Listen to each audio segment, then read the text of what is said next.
Family of course family manage ചെയ്യാന്ന് പറഞ്ഞു കഴിഞ്ഞാൽ അത് ഞാൻ ഒരു വർക്കഹോളിക് ആയിട്ടുള്ള ഒരു മനുഷ്യനാണ്. ഞാൻ ഫാമിലിയും വർക്കും വളരെ ബാലൻസ്ഡ് ആയിട്ട് മാനേജ് ചെയ്യുന്നു എന്ന് പറഞ്ഞാൽ അത് ആക്ച്വലി ഒരു കള്ളമായിരിക്കും. സത്യം പറഞ്ഞു.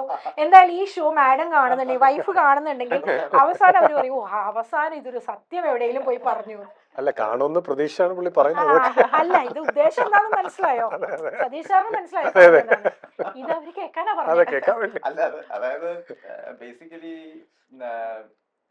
ഫാമിലിയിൽ actually lot of that responsibility wife ഏറ്റെടുത്തുകൊണ്ടാണ് ആക്ച്വലി ഈ രീതിയിൽ നമുക്ക് വർക്ക് ചെയ്യാൻ പറ്റിയിട്ടുള്ളത്. ഇപ്പോൾ ഡോട്ടറിന്റെ കാര്യമാണെങ്കിലും പാരന്റ്സിന്റെ കാര്യമാണെന്നുണ്ടെങ്കിലും സഫീഷ്യന്റ്ലി മാനേജിങ്.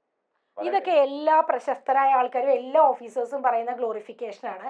പക്ഷെ അതല്ലാതെ എത്ര സമയം സാറ് ഫാമിലിക്ക് വേണ്ടി സ്പെൻഡ് ചെയ്യുന്നുണ്ട്? അത് സത്യം പറയണേ ഇപ്പൊ. അല്ല, ആക്ച്വലി ട്രൂലി പറഞ്ഞാൽ ആക്ച്വലി വളരെ കുറച്ച് സമയമാണ് ഫാമിലിക്ക് വേണ്ടി കിട്ടാറുണ്ട്. Depends on.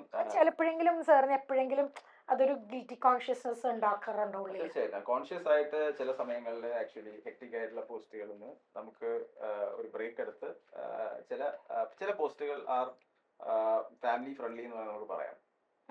ഇപ്പൊ നിങ്ങൾ ആരും ഇരിക്കുന്ന പോസ്റ്റ് ഒന്നും ഫാമിലി ഫ്രണ്ട്ലി അല്ല, എല്ലാം മാക്സിമം തിരക്കുള്ളതാണ്.